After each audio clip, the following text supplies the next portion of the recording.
Students, आज का हमारा टॉपिक है वर्क। हम नया यूनिट स्टार्ट कर रहे हैं, चैप्टर 3 स्टार्ट कर रहे हैं, वर्क, एनर्जी एंड पावर।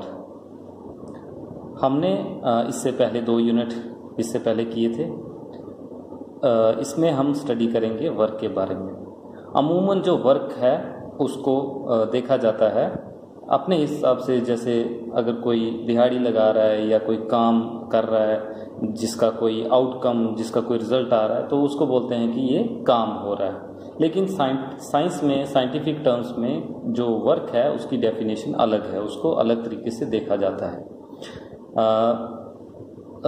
सबसे पहले तो वर्क जो है, जो हम जितना भी जो एक्टिविटीज़ करते हैं, चाहे वो खेलते हैं, कूदते हैं, चलते हैं, सोचते हैं, अपना जो भी काम करते हैं, उसके लिए एनर्जी की इन्वॉल्वमेंट होती है, एनर्जी की ज़रूरत होती है, और वो एनर्जी हमें फूड प्रोवाइड करता है। इसी तरीके से इंसानों में भी, और चाहे वो मशीन्स हों, मशीन्स जितनी भी हमारी चलती हैं उसके लिए उनको भी कोई ना कोई एनर्जी की ज़रूरत पड़ती है। पंखा चलता है, उसको इलेक्ट्रिकल एनर्जी की ज़रूरत पड़ती है। कोई मशीन चलती है, उसको डीजल की ज़रूरत पड़ती है, कोयले की ज़रूरत पड़ती है।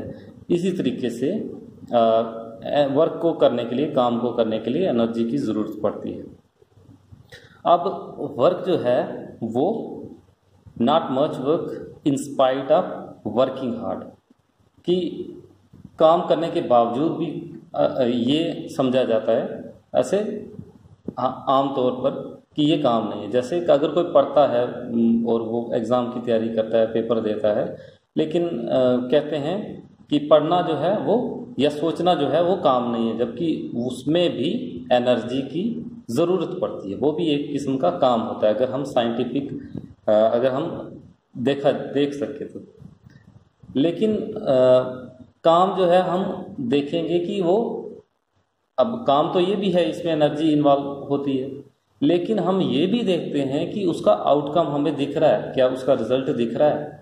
जैसे अगर कोई पत्थर हिला रहा है, बहुत बड़ा पत्थर, उसने बहुत ज़्यादा जोर लगाया, एनर्जी बहुत सारी वेस्ट की, लेकिन पत्थर हिला ही नहीं, तो हम क्या कहेंगे, उसने काम किया? हम कहेंगे उसने कोई काम ही नहीं किया। लेकिन उसने तो वर्क किया अपने हिसाब से, ठीक है, एनर्जी बहुत सारा वेस्ट की, लेकिन काम नहीं हुआ। इसी तरीके से आगे जो है, आप अगर कोई वेट अपने सिर पे रखते हो, ठीक है, चाहे वो आप 5 मिनट तक खड़े रहते हो अपनी जगह पे वेट रख के, आप उसको आगे पीछे नहीं ले जाते हो जहां आपको ले जाना है, तो आपने बहुत सारा एनर्जी लगाई उसको, वेट को उठाने में, लेकिन उसको आप कैरी करके आगे नहीं ले गए। इसका मतलब आपने काम नहीं किया, आपने एनर्जी वेस्ट की, लेकिन काम नहीं हुआ। सो अगर हम साइंटिफिक तरीके से और इस में देखें तो जो वर्क है उसमें जो आउटकम है, जो रिजल्ट है, डिस्प्लेसमेंट है ऑब्जेक्ट की, वो ज़रूरी होती है।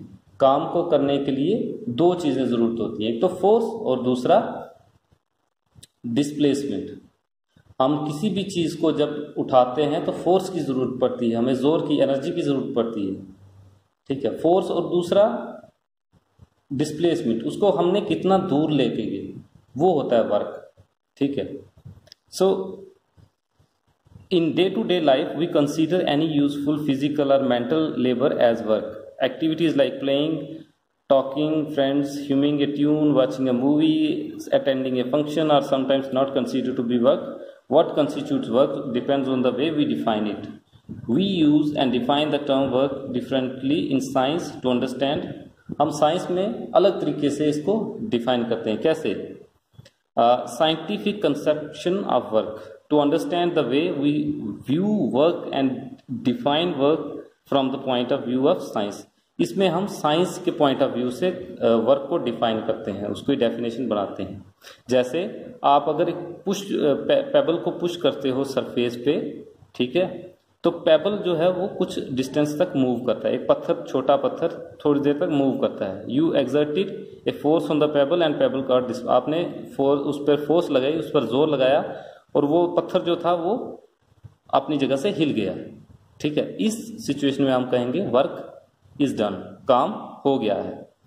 अब एक लड़की जो है वो ट्रॉली पुश करती है, ट्रॉली मूव करती है कुछ डिस्टेंस तक, कुछ दूरी तक। गर्ल जो है वो, लड़की जो है वो फोर्स को एक्सर्ट करती है और ट्रॉली को डिस्प्लेस करती है। इसमें भी वर्क हुआ। अगर ट्रॉली अपनी जगह से नहीं हिलती तो काम नहीं होता, वर्क नहीं होता। ठीक है। अब इसी तरीके से एक closer look at the above situations reveal that two condition need to be. इसमें ये दो चीजें ये बता रही हैं कि जरूरी है ये होना। कौन सा? एक तो फोर्स जरूरी है उस किसी भी चीज को हिलाने के लिए, जो आप काम कर रहे हो उसको हिलाने के लिए उस फोर्स की जरूरत है। और दूसरा, ऑब्जेक्ट जो है कुछ डिस्टेंस तक चलनी चाहिए। जैसे पत्थर को हिलाने के लिए जोर की जरूरत है, फोर्स की जरूरत है।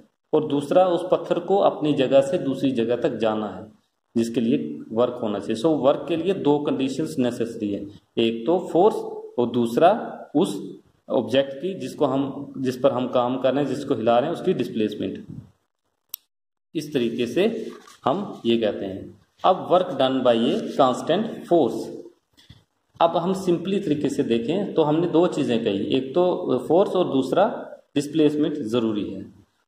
How is work defined in science? Science में वर्क कैसे डिफाइंड होता है, इसको अंडरस्टैंड करने के लिए हम देखते हैं हम क्या करते हैं। एक छोटा सा एक कांस्टेंट फोर्स मानते हैं, एफ है, उसको हम एक ऑब्जेक्ट पे लगाते हैं, ये वाली फोर्स पे, इस पे हम लगाते हैं और उसको जोर लगाते हैं, एफ फोर्स लगाते हैं, एफ जोर लगाते हैं। वो अपनी डिस्टेंस से हिलती है, अपनी जगह से हिलती है, एस दूरी तक जाती है, एस डिस्टेंस कवर करती है और हम कहते हैं वर्क डन हो गया, डब्ल्यू वर्क डन हो गया है। इसी तरीके से हम अगर इसको करें तो हम बोलेंगे work done is equal to force into displacement.